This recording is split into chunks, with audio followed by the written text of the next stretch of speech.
છોટાઉદેપુરમાં ધંધોળા ખાતે બે દુલ્હને મતદાન કર્યું છે। પીઠીની વિધિ પતાવીને બંને દુલ્હને મતદાન કર્યું છે। મિત્તલ બણકર અને રવિના રાઠવાએ મતદાન કર્યું છે।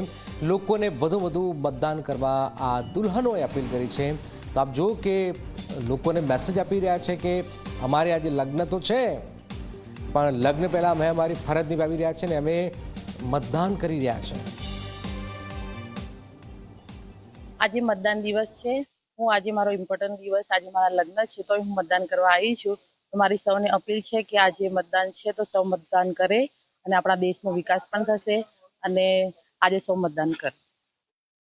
આજે મારું લગ્ન છે, મતદાનનો દિવસ બી આજે છે, એટલે હું મતદાન કરવા આવી છું અને બધાને આવવું જોઈએ। ગામના અને દેશના બધા લોકોને આ મતદાન કરવું જરૂરી છે અને ઉમેદવાર જીતે અને બધાનો વિકાસ કરે એના માટે આ મતદાન કરવું જોઈએ।